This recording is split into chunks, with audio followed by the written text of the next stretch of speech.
Good evening. My name is Harish Khare. I am the current chair of the Media Foundation. Welcome to the first edition of Media Foundation Dialogues. We are extremely gratified to have the India International Center as a partner. This partnership is a testimony to the India International Center's continued commitment to liberal values and democratic arrangements. And we are grateful to the IIC for hosting the dialogue on its website. The Media Foundation, it may be recalled, was conceived and set up by V.G. Varghese and other high-minded editors and journalists in the mid-1970s. The initiative was spurred on by the experience of journalists during the internal emergency days. Varghese Saab and others were deeply impacted as to ease with which the government of the day could deny the media its autonomy, its robustness, and its professional space. They were equally amazed and perturbed that all too many in the media were willing to fall in line with the government's demands and diktats. When the Media Foundation was born, it was very much the age of the newspaper. Then came television with its own excitement and excitability, redefining news, how it was conceived, and how it was to be received. And now there is a new kid on the block, the social media and various digital platforms, all with their own rules and sometimes their own lawlessness. The foundation in the past has launched a media website, The Hoot, one of the first media monitoring websites in India, which for over 15 years was perhaps the most respected media watch site in the country. The foundation also published a number of books dealing with the media issues. To its traditional activity of awarding the annual Chameli Devi Jain Award for an outstanding woman journalist, the Media Foundation has most recently added a new initiative conceived as a new conversation site called the Media Foundation Dialogues. The primary inspiration behind the dialogues is that in this fast-moving world of journalism, there was the acutely felt need to restate some basic fundamental principles and values of a free and professional media, and to look at the role of the media, issues of probity, issues of accountability, issues of ethics that not only concern the media or ought to, but the public as well. In our first Media Foundation dialogue, we focus on the digital media and regulation norms. I invite Shuma Raha, our executive member and a senior journalist, to introduce the subject, tell us a bit about our distinguished panelist, and moderate the first Media Foundation IIC dialogues. Over to you, Shuma. Thank you, Mr. Khare. Good afternoon, everyone. A very warm welcome to the first edition of the Media Foundation IIC Dialogues. So the conversation around regulation in the streaming platforms and digital news media has been going on for a while, but it has kind of picked up momentum, as it were, since last month when the Ministry of Information and Broadcasting brought the streaming services, also called the OTTs, as well as digital news media under its ambit. Now, while this move was not entirely unexpected, it has raised concerns that perhaps the government wishes to play a more direct role and maybe wants to control these two sectors some more.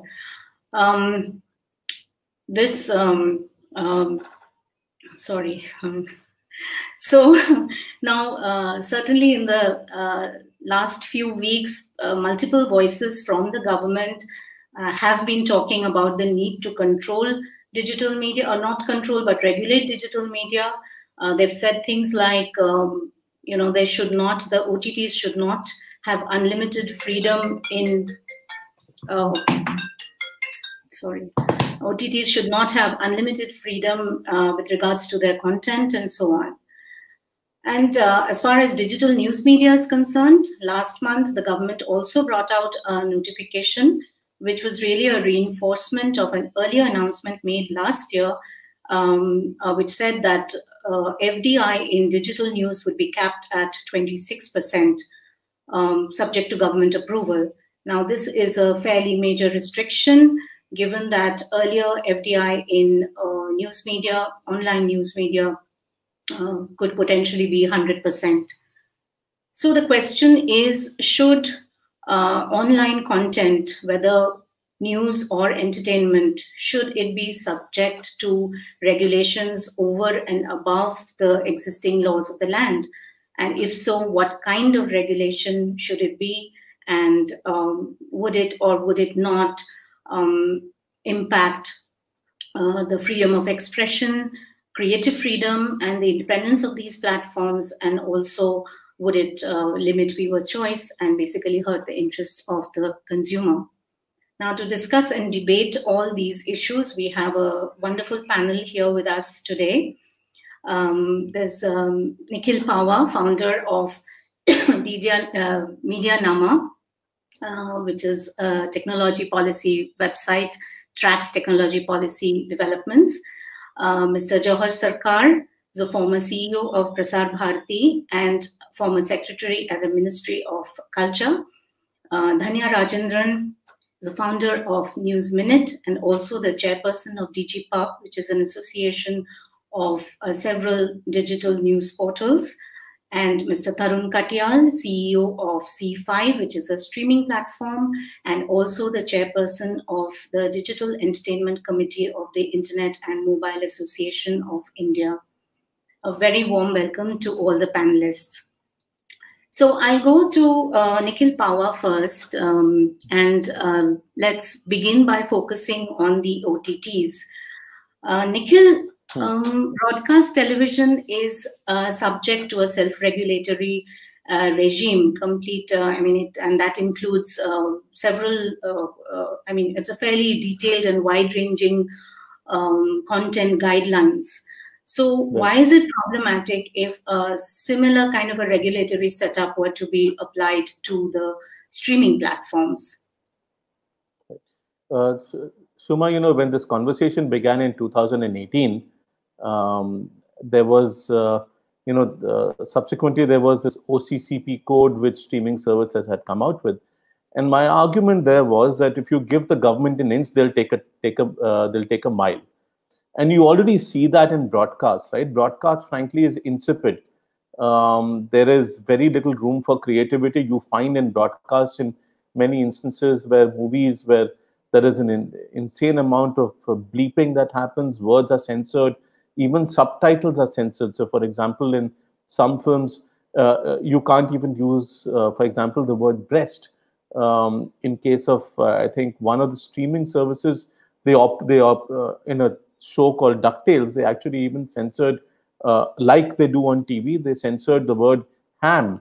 So, TV is quite restrictive in terms of the creative content. And frankly, that's what had basically led to a burgeoning of piracy, where people were watching, streaming and downloading and torrenting, slightly more edgy content. And frankly, there has been an expansion of what is acceptable in society, at least amongst those who watch streaming services since. So there is a fear that the government, which is trying to push this code down the throat of streaming services, and it's not a self-regulate. The code itself is not being created by them. There is a push from the government in terms of what it wants, and that's very clear even from an RTI which we had filed, that we got a response to a few days ago, where the government said that they want a regime which is similar to the broadcast code, the BCCC or the NBSA as guiding principles. It's very clear that the government is kind of dictating terms to the streaming services. Now, what you have to keep in mind is that this is the same government that in 2015 went to the Supreme Court in the Kamlesh Vaswani case and said that we don't want to regulate what you do in the privacy of your bedrooms. And this was a case that was trying to get porn banned in India. And Mukul Rohatgi said, we don't want to play model police. We don't want to control what you do in the privacy of your bedrooms, and effectively giving a green signal saying that what is private viewing is private. I don't understand how structurally and fundamentally, apart from the content, how streaming services are any different.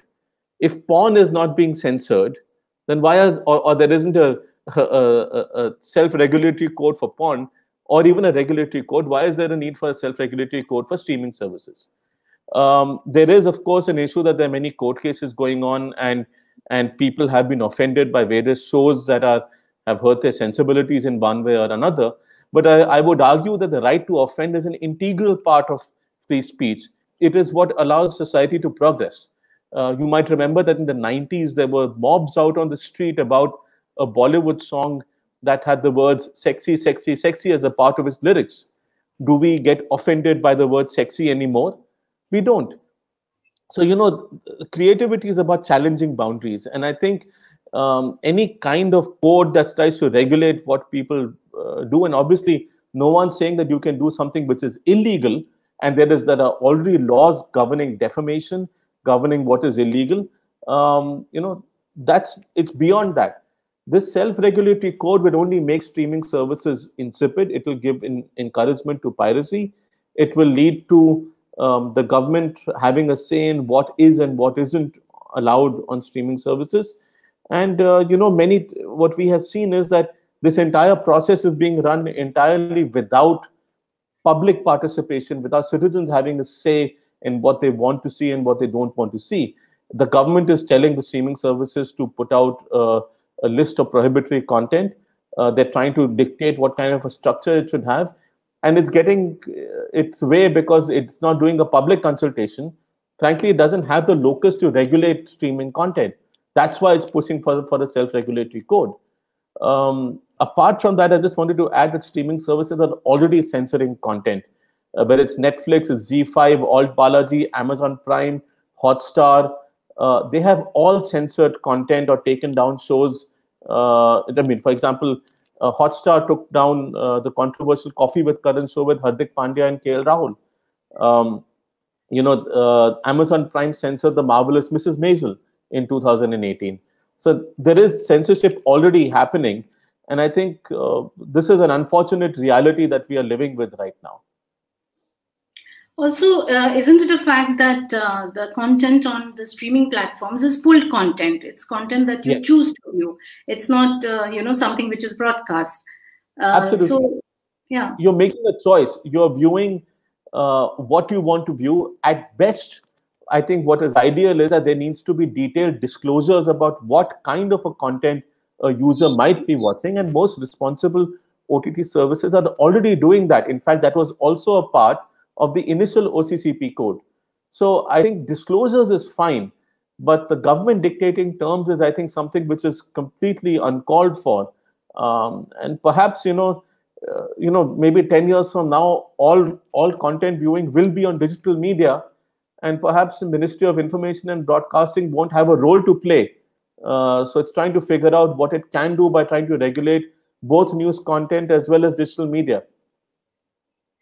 And there is also the matter about the difference between, will there be a difference between user-generated content and content which is streamed on these platforms? If you're bringing in regulation in one, it will apply to the other, right? So that's a question that I was asking myself, Shuma, that if I'm a movie producer or a filmmaker and I publish a movie on YouTube, how is that going to be fundamentally governed by a completely different set of self-regulatory code as user-generated content, as if I license it to an entity like, let's say, Hotstar or a ZEE5, right? So why it will be censored on, perhaps it'll be censored on them, but it won't be censored on YouTube. So there is no difference between it. You see, on the internet, all users are equal. there is fundamentally in the IT Act no difference here between a ZEE5 or a Nikhil Pahwa who's streaming his own content. In my case, if I publish something on YouTube, YouTube is the intermediary as is the ISP. And in case of ZEE5, the ISP is the intermediary. So whatever regulations are going to apply to a ZEE5 will also apply to me as a content creator. And so, that effectively means that you're restricting free speech for everyone, unless the government finds a way to change the law to try and define what a streaming service is, which I think it will be hard pressed to figure out, which is why it's going down the self-regulatory route. Right. Thanks, Nikhil. Tarun, I'd like to go to you next. So you wear two hats, right? I mean, you are the CEO of a streaming platform, and you're also the chairperson of the Digital Entertainment Committee of the IAMAI, which, of course, formulated the latest iteration of the self-regulatory code for the OTTs. Now, you came out with it in September, and it got very wide backing from the industry. 18 OTT players backed it, if I'm not mistaken. And yet the Ministry of Information and Broadcasting decided not to support it at that time. So could you tell us a little bit about what you were trying to do in this code and why the INB ministry did not support it? So what we're trying to do is basically build a common platform for everybody to understand what are really the tenets of original content curation in India. There is no attempt to define the kind of content or the kind of storytelling or the kind of creative freedom that we believe every digital video streaming platform, which is a pull platform, must have and must continue to maintain. The self-regulation code, if you've read, does 2 or 3 things, and very simple things. One, it defines a standard policy on age rating. It then defines a certain kind of descriptors that we must use for age rating.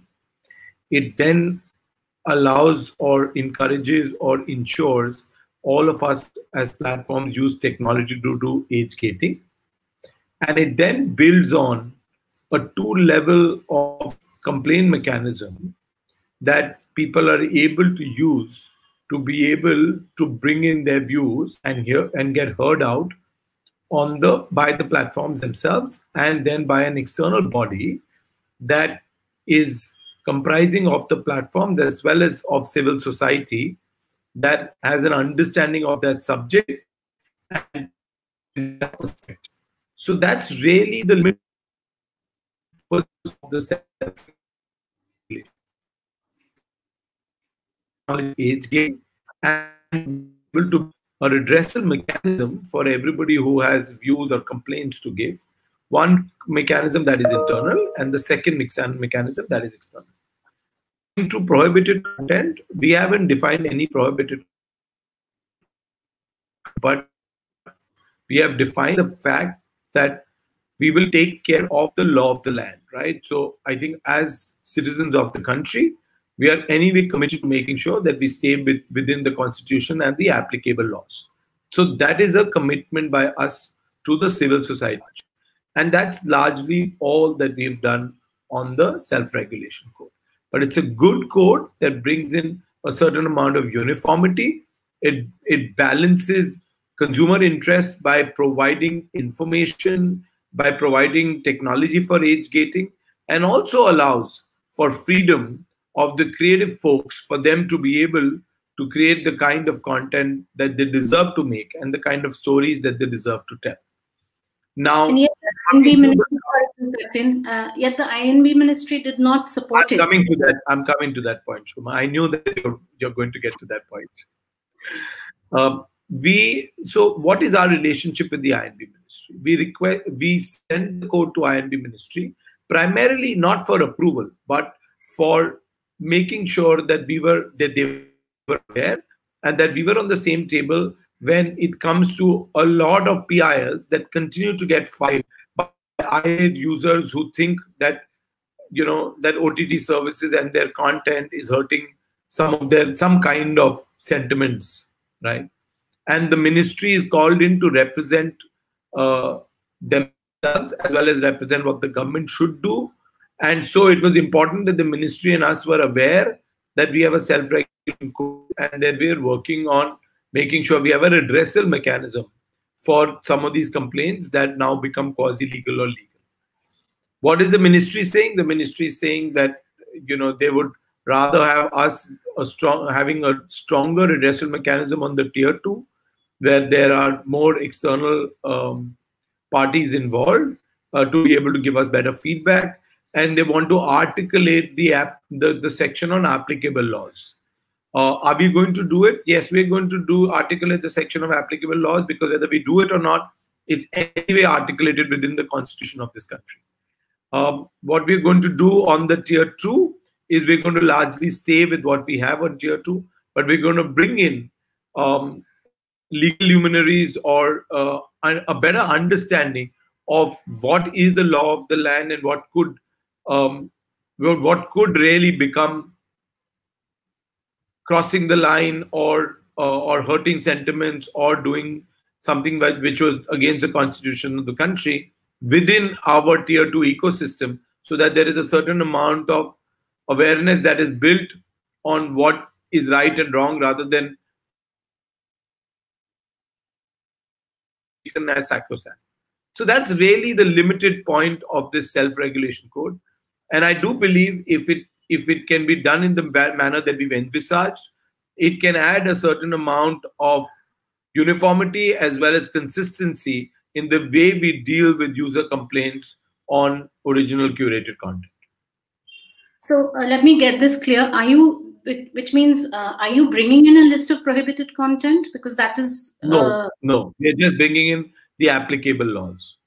The applicable laws are already there. I mean, why do you need to enumerate? We're not going to bring them in. We're going to just list them in our... We eventually may end up listing them in our implementation code, but we're not bringing in any restrictions to free speech and so on and so forth, and Article 295A and stuff like that. But and what about the complaints redressal mechanism? Because as Nikhil mentioned, an RTI application by Medianama, I think that has revealed that the ministry was leaning towards a complaints redressal mechanism more on the lines of the BCCC, which is we are continuing to stay with the two-tier mechanism that we have created. So what is the status of the code now? Where is it at? It's in the implementation with all the players.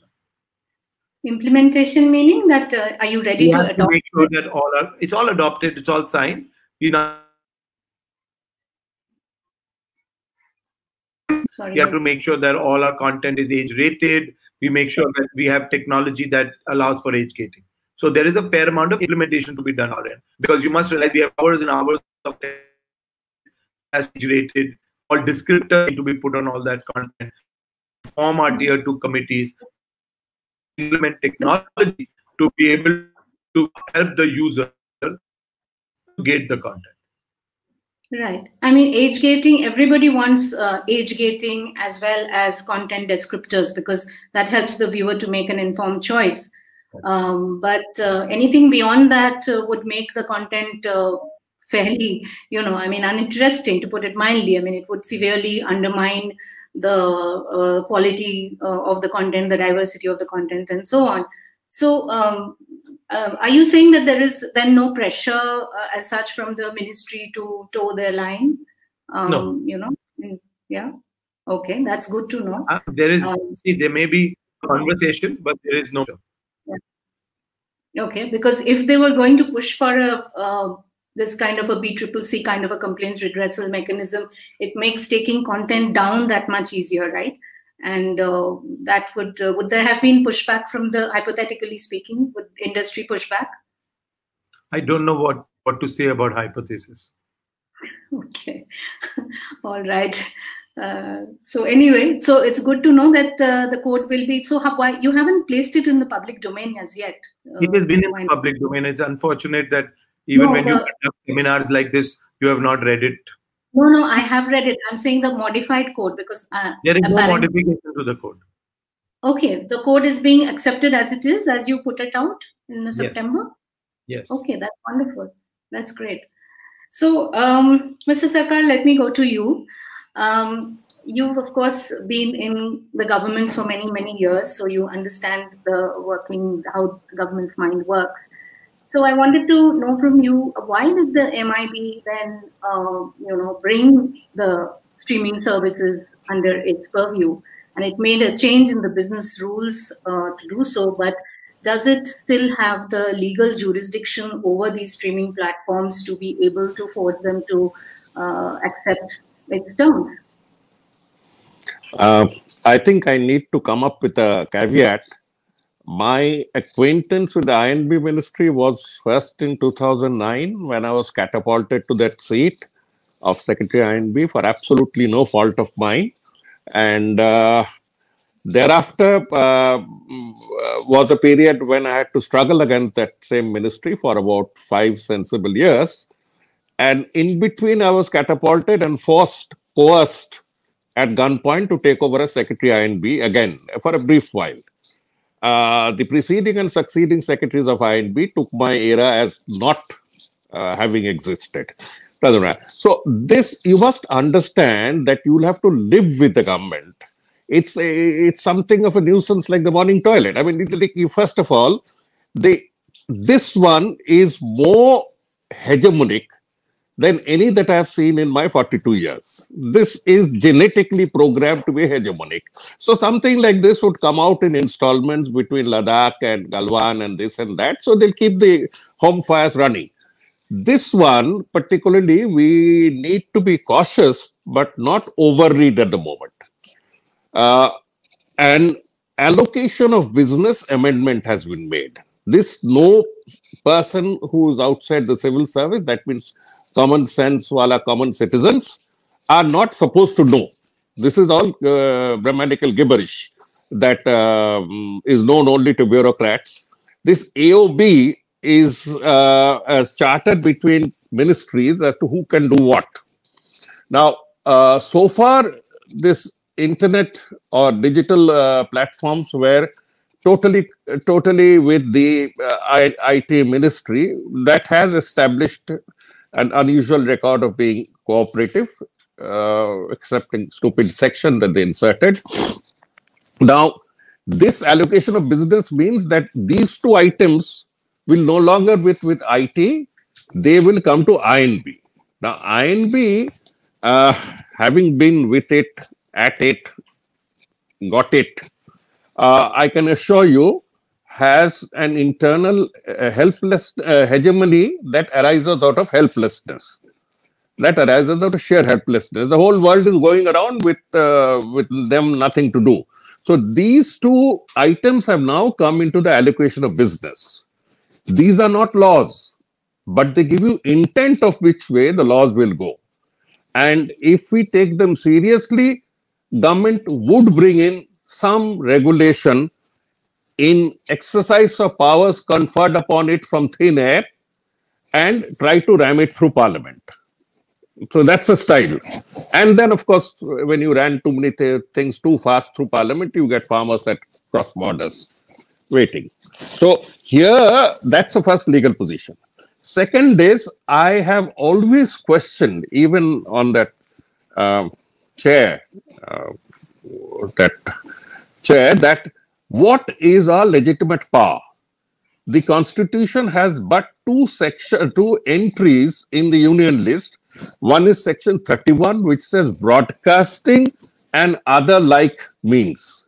Now, how much can you stretch it? How much can you stretch this term broadcasting and other like means? How much can you stretch? That's a question that needs to be tested in the 7th or 8th decade of the Indian Constitution. We must need to test it. You can't let everything go scot-free. The second power is under entry 60, which is rather clear that you can certify films for exhibition. Certify films for exhibition. So one entry of the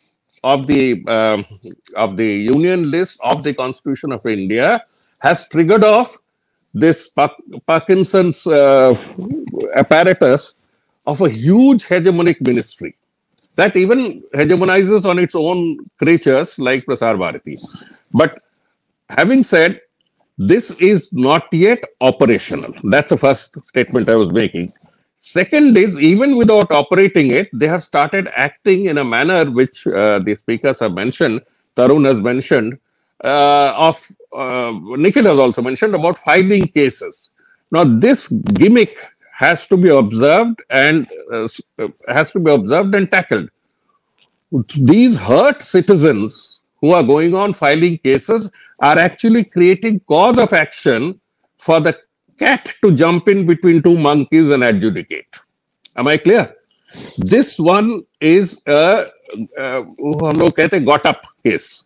So I would recommend civil society to be equally industrious and think of matters that offend their sensibilities, like Khajuraho temples, and ask them that they are offending my sensibility, cover them up with white sheets or black sheets. So this game can go on.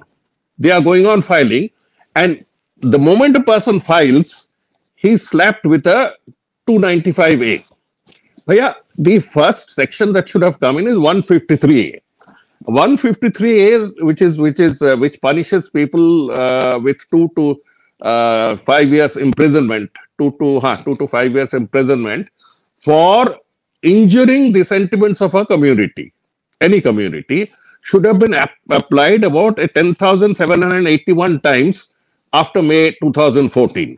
I mean, that's my own guess. That has never been applied. So you are all being caught in a game, number one. The best news that I heard today from Tarun is that you are going ahead and declaring your own self-made code of conduct. And that is one smart way of outwitting, anyway, we'll not use terms, them. We'll not use terms. So that one. Now, the legality of the program code rests upon the section, 2 sections, in fact, 19 and 20 of the Cable Network Act. The cable network is only 9 crore viewers, households. Remember, you are extending that to cover 10.5 crore viewers who are in the satellite domain. And God knows how many viewers are in the terrestrial domain. So you are extending your, stretching your chewing gum until it breaks. So this is no way you can go about in a legitimate society. So these issues, if they are taken up for further consideration and it doesn't go to user-friendly judge somewhere, you can expect a certain amount of fairness, even now.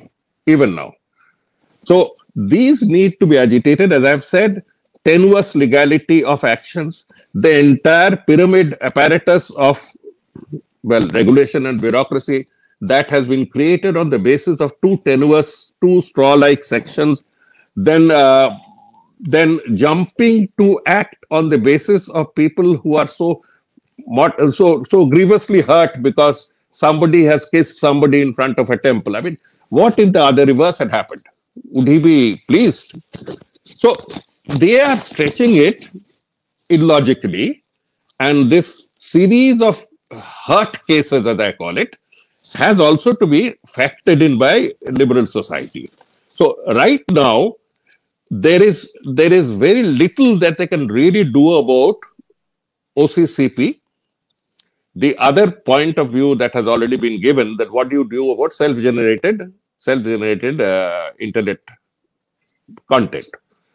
There's very little. They're in a very tricky area, and the more nimble person is the one who should get away legally. Of course, if that legal part has already not been taken care of, another Rajya Sabha seat or something. I mean, so in a normal course, I see a lot of scope for taking it up squarely, fairly, and legally. As I said, I am deeply hurt now. Of course, it's only late, nearing as I come to my 70th year. I'm deeply hurt at what I see on Khajuraho. I really might go in for a deeply hurt case sometime. So let's take things as they come. Let's understand the strategies and work accordingly. Hegemony will be part of bureaucracy. It's a genetic release that goes in and hits the brain somewhere. I know it for certain because I worked with them for 40 years. I mean, so we know. that can be curbed only by a nuisance greater than it from outside. Okay. This, otherwise, if you let it, this government would let its panzers roll through all cornfields of protest. Thank you, Mr. Sarkar. So let's move away from the streaming platforms and let's focus on digital news media now. So, Dhanya, you are not just the editor of an online news portal, you are also the chairperson of DigiPub, which is an association of several news media publishing, news publishing platforms, digital news publishing platforms, I beg your pardon. So, what do you make of this FDI cap in digital news? I mean, do you think the government, by regulating digital news media's access to capital, is indirectly trying to control them? Ma'am, please unmute yourself. Dhanya, ma'am, please unmute. Sorry, I have a child running around in the room, so I keep muting myself while others are talking, and then I forget to unmute myself. So, of course, there is absolutely no doubt that it is going to be restrictive. I think we should first start by looking at who exactly has welcomed this move. Now, a lot of newspapers have been writing about the government announcing this policy. The only people who have been the big media houses that run either television channels or newspapers or both, and also their own digital portals. So for them, an FDI cap does not matter, or it helps them to basically carve out their digital businesses, to seek separate valuations for it. So these are the only people who have actually been welcoming it. The others, like us, for example, apprehensive about an FDI cap. First, it is clearly restrictive. Though, when the government announced, they try to make it look as if, oh, it's a favor that we're doing it to you, that we are allowing 26% FDI, we are opening up the sector. That's not reality. We know that till now, no cap. There were sites which were run, which were sold to foreign entities. There was FDI. So the whole point is that government tried to sort of act like they were doing a favor, but they were not. They were restricting. The one thing we need to understand is that what are the two main things that the government is trying to control? One is digital news platforms, and the second is OTT platforms. I think this move basically stems from the fact that the government of today is very apprehensive about both digital media and OTT platforms. See, unlike TV or print, where the government has controlled in many different ways, whether it's by restricting advertisement or other things, digital media and OTT platforms have largely stayed out of the government purview that way, and they function independently.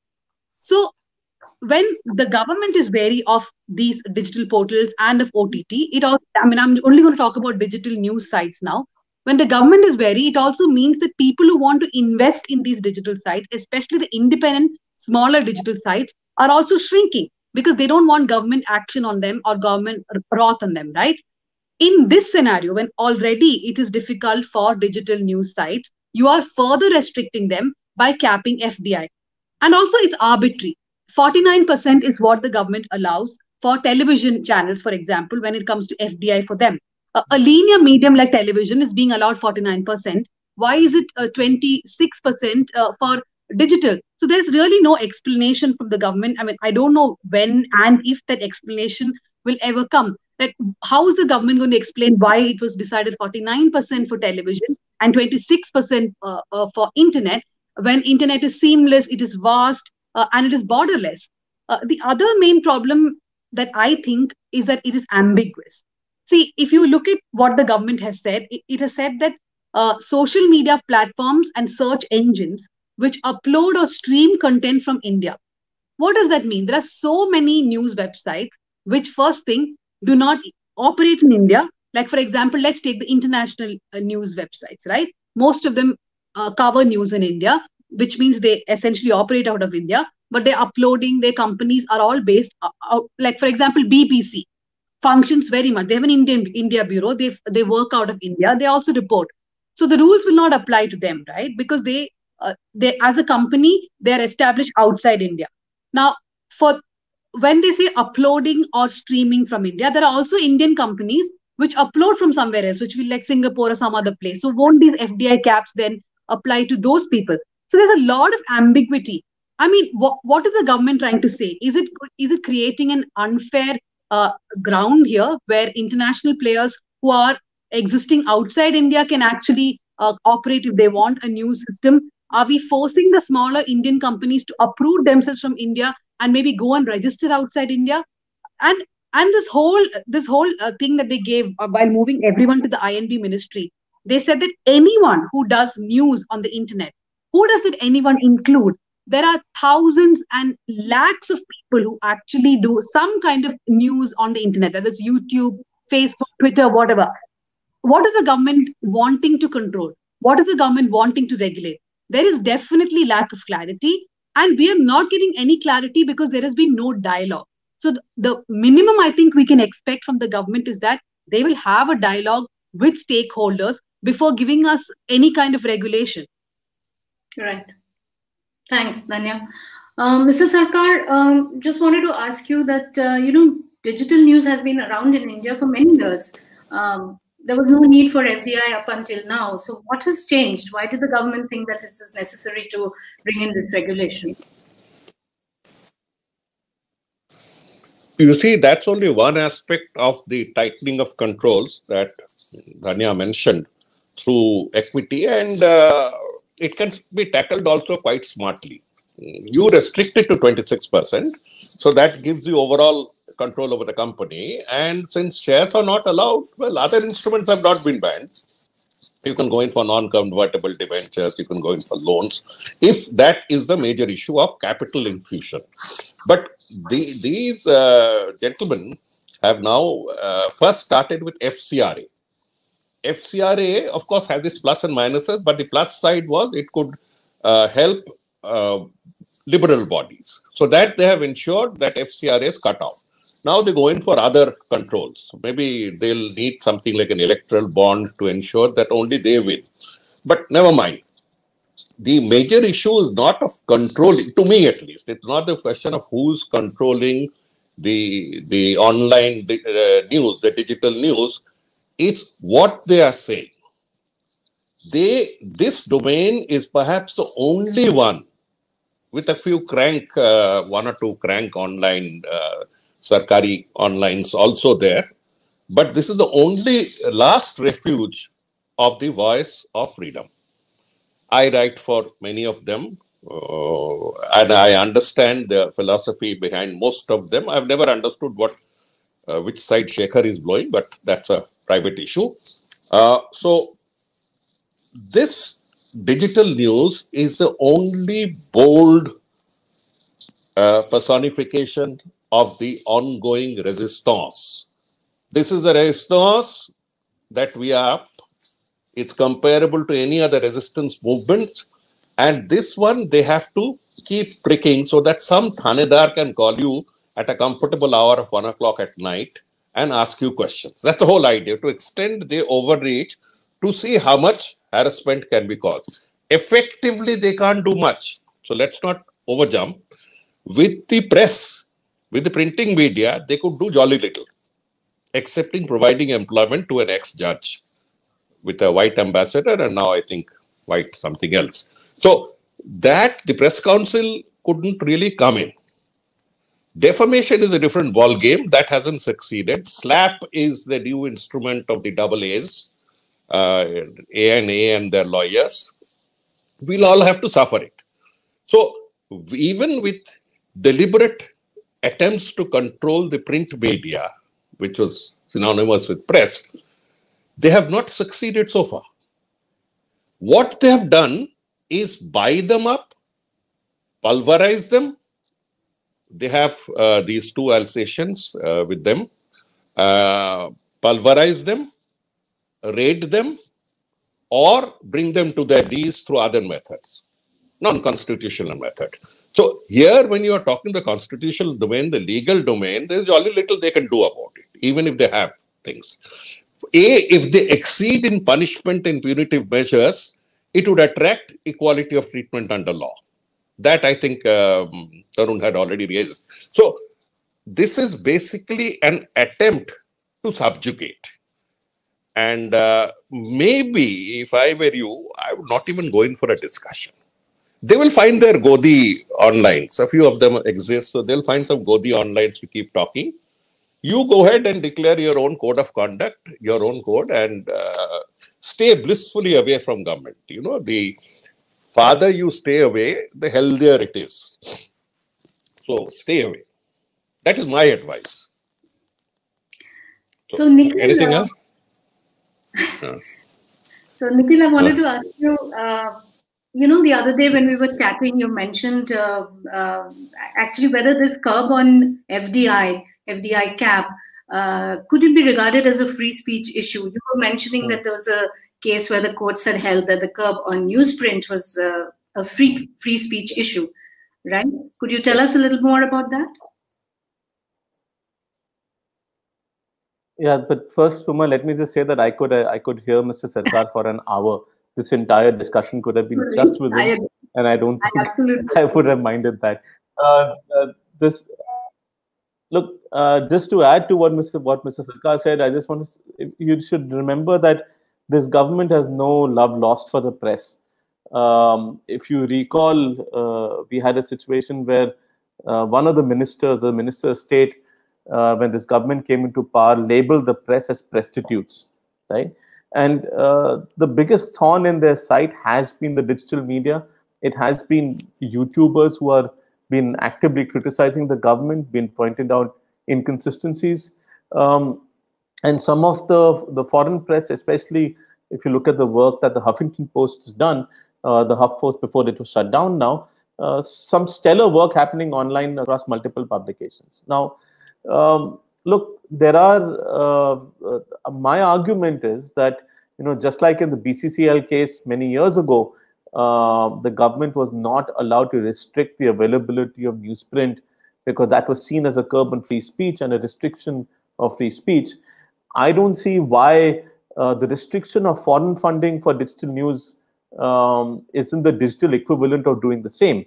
In fact, I'm quite surprised that none of the print media has actually challenged the 26% restriction on foreign funding as a disproportionate restriction on free speech. But I suspect that they tend to gain from that situation because they don't want foreign competition. And digital media actually emerged as competition for traditional media organizations. In fact, when Prakash Javadekar first announced the 26% restriction last year, he said two things. One, he said that they are supporting media by enabling FDI of 26%, which was absolutely false because it used to be 100%. And that was proven when News Corp bought VC Circle in 2015.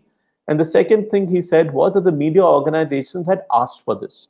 There is no digital-only media organization that went and asked for this, and it's probably the traditional publications that have asked for this restriction because it suits them to restrict, to bring everyone down to their level, because they're dominant at their own level, right? The other thing, is that the government could argue that it needs to restrict foreign funding in digital media because, it can be a national security issue. But if you want to consider another example of how the pen is mightier than the sword, we should remember that the FDI in defense is 74%.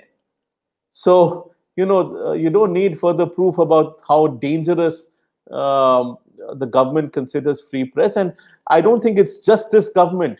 If you remember in 2008, when Rupert Murdoch was, 2007, 2008, when Rupert Murdoch was in India, he went and met Manmohan Singh. I think it was 2007.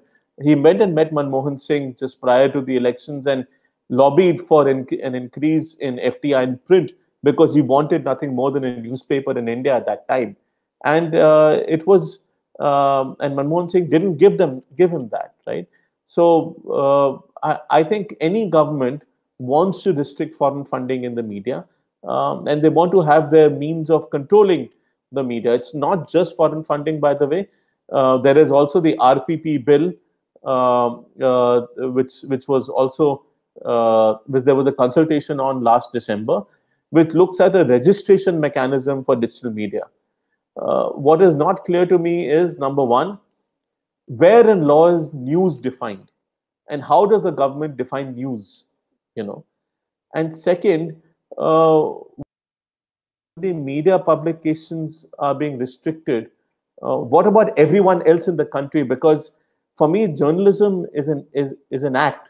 It's not an organization or an entity. It's not a qualification as such. Anyone today can report news on social media, and so are they going to restrict YouTube channels as well?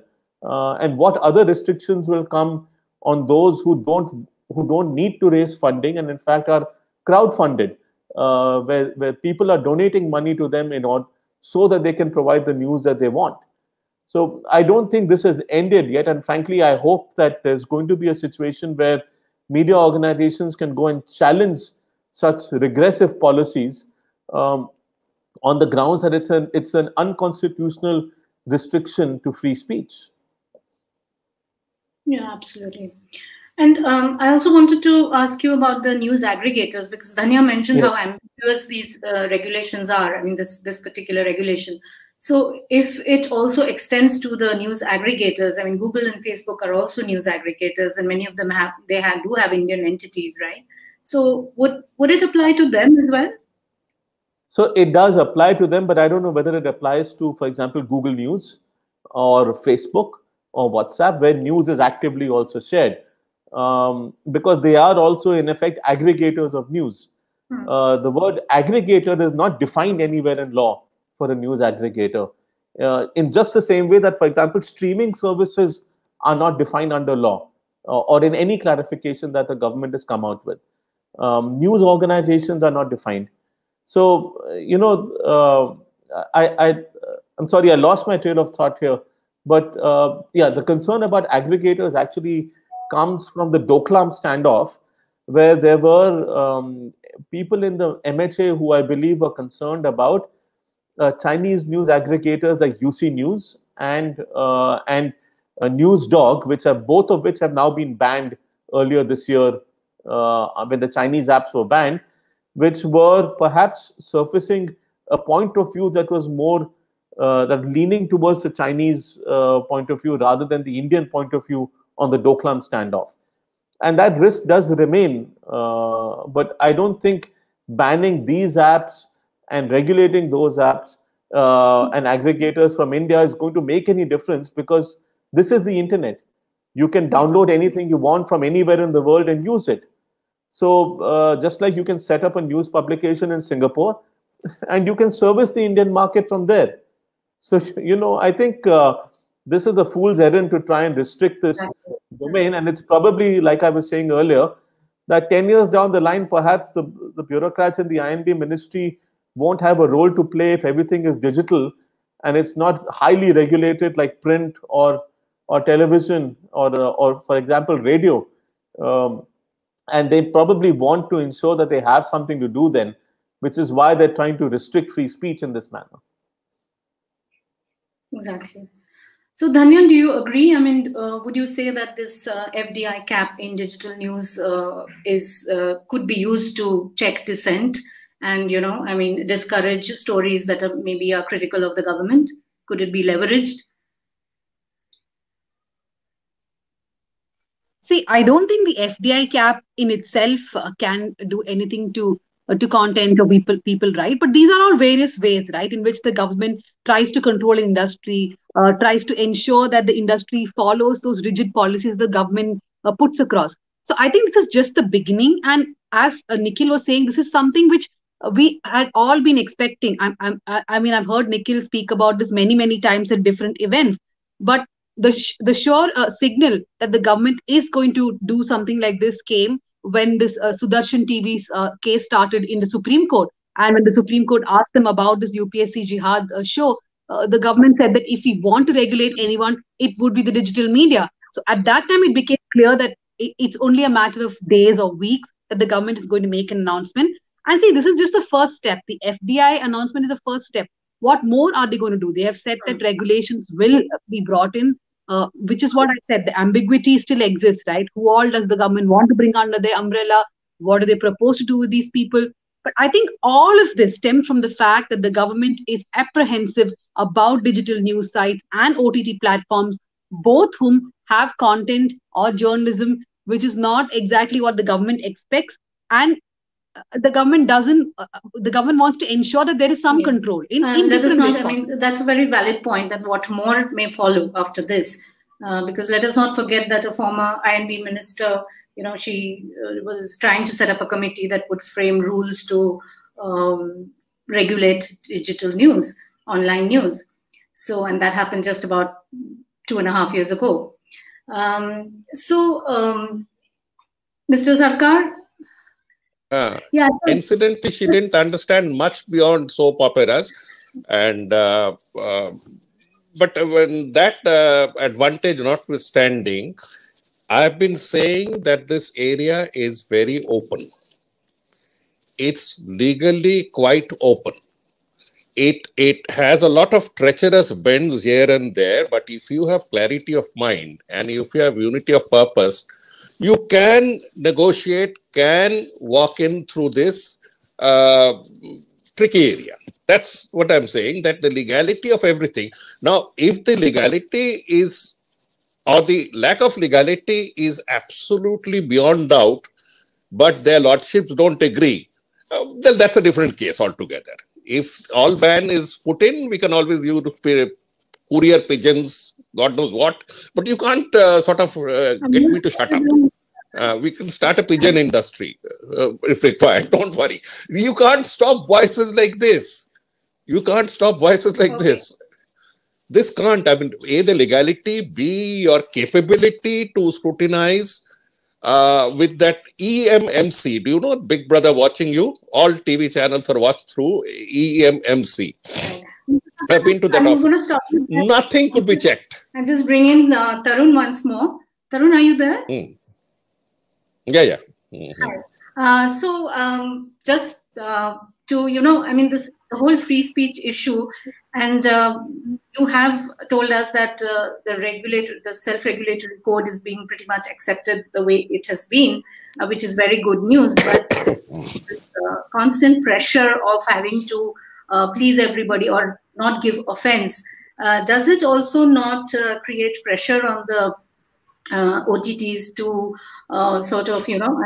could it not be kind of again used as a means to stifle narratives that are, social, political, cultural narratives that the government may not like, the powers that be may not like?